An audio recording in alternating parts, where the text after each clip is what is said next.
ان کے اندر وہ جذبہ ایمانی نہیں ہے، اور نہ وہ قوت شہادت، ذوق شہادت ہے، نہ وہ قوت جہاد ہے۔ علماء، صحفاء، سالکین، صوفیاء اپنی جگہ پر موجود ہیں، لیکن بات پھر وہی ہے کہ جب تن آسانی کا دور آتا ہے تو پھر تن آسانی میں قیادت کا فقدان ہو جاتا ہے۔ انہوں نے سلیم ثانی اور مراد ثالث جیسی پالیسی کو ہی انہوں نے بالکل اسی پر قائم رہے، اسی کو جاری و ساری رکھا۔ سلیم ثانی اور مراد ثالث جیسے سلاطین کا جو اصل مکتبہ فکر تھا، وہ اس قوت ایمانی کو اور اس جذبہ جہاد کو بروئے کار لاتے ہوئے اگلے دور کا تعین کرنا تھا، اور وہ جو دوبارہ سے اعادہ ہے، اور جو انقلاب ہے جہاد کا، تعلیمات رسول اللہ صلی اللہ علیہ وآلہ وسلم کا، اور اسی طرح سے عثمانیوں کی جو تاریخی حقیقت اور تاریخی روایت تھی، اس کا اعادہ،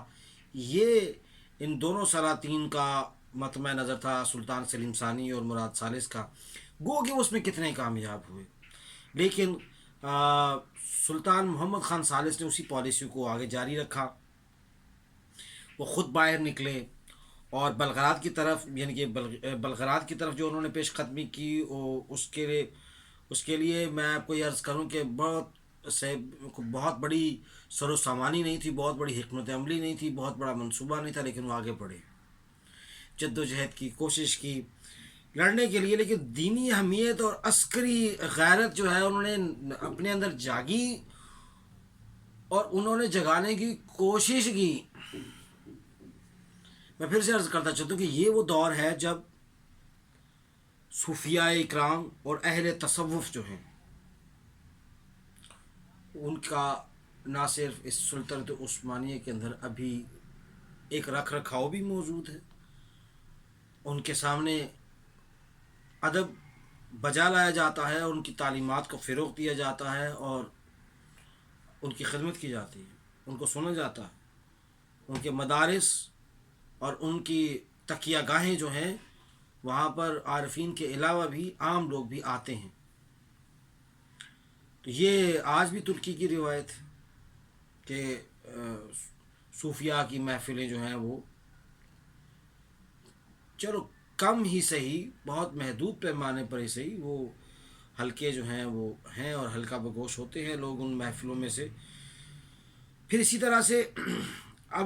ارالحسینہ کا جو قلعہ ہے بلغراد کا، یہ فتح ہوا جب یہ بلغراد کی طرف گئے، اور 1556 میں جو مسلمانوں نے سلیمان جو نہ کر سکا تھا، وہ ہنگری اور آسیز کے لشکروں کو جناب وہاں سے مار بھگایا، اور اس کے بعد پھر آگے وہ اور تاریخ جو ہے ہمیں بڑے عجیب سی شورشوں کا ذکر دیتی ہے، لیکن اس سے قبل یہ ہے کہ 26 اکتوبر جو 1556 کے بعد کی جو صورتحال ہے، اس میں جو لڑائیاں ہوتی رہی ہیں، جو ملازکت کا قلعہ جو ہے، جس طرح وہ سلطان عثمان اول جس کو ہم کہتے ہیں، تو کرولش عثمان کے بیٹے سلیمان بن عثمان نے جس طرح سے ملازکت والا حملہ کیا اور فتح حاصل کی، یہاں پر ایک یہ لڑائی ہمارے سامنے آتی ہے جو ہنگری اور آسیز کو بھگانے والی ہے۔ اس میں بڑی کم صلاحیت کے ساتھ بڑے لشکر کا سامنا ہوا، لیکن کیا جب آپ کے ہاں داخلی شورشیں ہوں، شورشیں یہ ہے کہ اپنے، جیسے ہم نے پچھلی نشست میں ذکر کیا تھا کہ اپنی فوج کا اعلیٰ ترین حصہ جس کو ہم پاکستان جیسی فوج کی SSG کہتے ہیں، تو ان کے ہاں وہ بغاوتیں کھڑی ہوئی ہیں۔ پھر قلعہ یازجی کی داخلی سازشیں تھیں، اور یہ ان کی قیادت کر رہا تھا قلعہ یازجی۔ پھر ایک اور بغاوت خیالہ کے ہاتھ میں تھی، خیالہ کی یہ جو بغاوت تھی، اس کو بھی انہوں نے کچلنے کی کوشش کی، پھر سلطان نے ان پر قابو پایا، یعنی فوجی نظام اندر سے کمزور تھا، ریاست کمزور تھی، تو کیا آپ لڑنے کے لیے کیا جائیں گے آپ؟ اور یہ آپ پہلے جو 7-8 سلطان سلاطین ہیں، ان کو آپ دیکھیں کہ کس طرح وہ کیا کرتے تھے کہ جب کوئی علاقہ فتح کرتے تھے تو اس علاقے کو فتح کرنے کے بعد آگے تعرض نہیں کرتے تھے، آگے نہیں بڑھتے تھے، بلکہ وہ رک جاتے تھے، رک کے فتح کیے گئے علاقے کے اندر سازشوں کو ختم کرتے تھے، وہاں پر مدارس قائم کرتے تھے، وہاں پر دینی تربیت کا اہتمام کرتے تھے تاکہ لوگ مسلمان و صوفیاء، علماء، اولیاء وہاں پھیل جاتے تھے۔ غریبوں کے لیے کھانے کا بندوبست ہوتا تھا، دسترخوان لگتے تھے، تربیت کا معاملہ ہوتا تھا، وہاں فوج کو اندر تک سرایت کرنے کا موقع اور وقت دیا جاتا تھا، جنگ میں مارے ہوئے لوگوں کو، زخمی لوگوں کا علاج کیا جاتا تھا۔ اور پھر اس کے علاوہ ایک اور بڑا مطلب اس کی تاریخ بڑی وضاحت کے ساتھ بتاتی ہے کہ وہ پہلے جو فتح کیے ہوئے علاقے وہاں پر اپنے پاؤں جماتے تھے، اپنی سرایت کرتے تھے، یہ نہیں کہ پچھلا چھوڑ اور آگے کی طرف اوڑ نہیں، وہ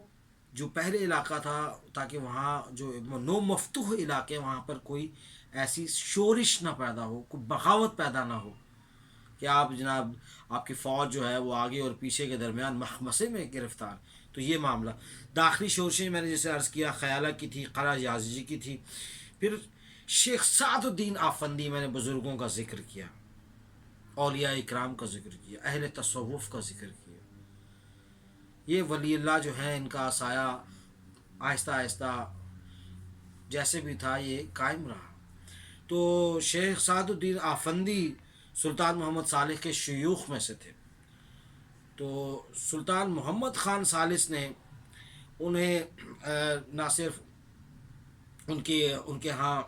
ان کی قدم بوسی کرتے بیٹھتے ان کے حلقہ ارادت میں، انہوں نے شیخ سعد الدین آفندی نے کہا کہ آپ مسلمانوں کی قیادت کریں، فوج کی قیادت کریں۔ پھر تاریخ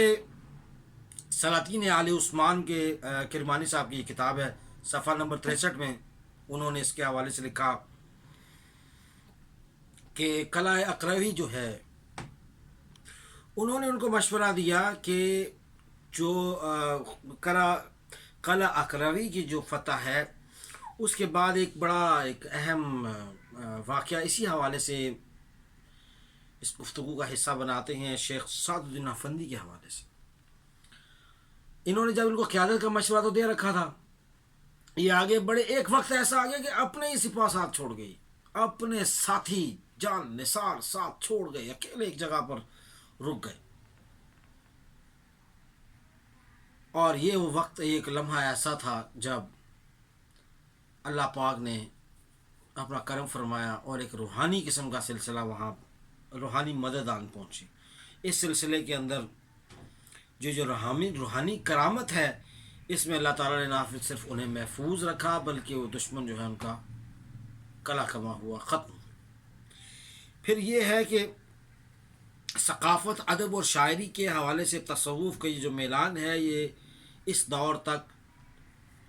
موجود تھا اور اس کی پیروی سرکاری سطح پر ہو رہی تھی۔ اور اسی حوالے سے سلطان محمد خان ثالث کا اپنا ایک شعر ہے جو بڑا مقبول ہے کہ ہم عارف ہیں اور ہمارے دل، ہمارے قلوب جو ہے وہ زمانے کے لیے آئینہ ہیں۔ ان کی وفات تک یہ سلسلہ جو ہے وہ چلتا رہا، بغاوتیں شورشیں کچلنے کے بعد یہ دنیا سے دار فانی سے کوچ کر گئے، لیکن عاشق رسول بڑے تھے۔ شیخ سعد الدین افندی کی اس میں تربیت کا بھی دخل ہے، اور میں سمجھتا ہوں کہ اتنی بڑی ادب کی بات ہے، سلطان محمد خان ثالث جب نبی کریم صلی اللہ علیہ وآلہ وسلم کا نام اعلیٰ اور نام نامی حضور کا ان کے سامنے لیا جاتا تو یہ اس وقت کھڑے ہو جاتے، اور چاہے وہ ان کے سامنے بیٹھے ہوئے لیا جاتا یا آواز ان کے کان میں پڑتی،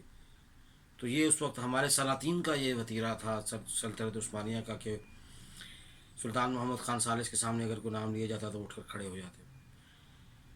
یہ ساری بغاوتیں سرچشمہ زندگی کی رزمگاہ میں یہ مسائل اسی طرح چلتے رہے، 18 رجب بروز اتوار یہ دار فانی سے کوچ کر گئے. کوئی 12 ہجری بنتی ہے، ایک 10 و 12 ہجری بنتی ہے. اور اس میں اس مدت کے لیے 9 سال 2 ماہ اور 2 دن کا ان کا یہ دور خلافت ہے، اور 38 سال انہوں نے عمر پائی. اور ان 9 سالوں کے اندر جو انہوں نے مارکہ آرائیاں کی، یہ وہی نشیب و فراز ہیں، یہ وہی پریشانیوں، علائم اور مصائب کا دور ہے کہ شورشیں ہیں، اندرونی بھی بیرونی بھی، اور بہت سارے مسائل ہیں. انشاءاللہ اپنی آئندہ آنے والی قسط یعنی قسط نمبر 30 کے ساتھ آپ کی خدمت میں دوبارہ حاضر ہوں گے. تب تک کے لیے اجازت دیجیے. اللہ حافظ.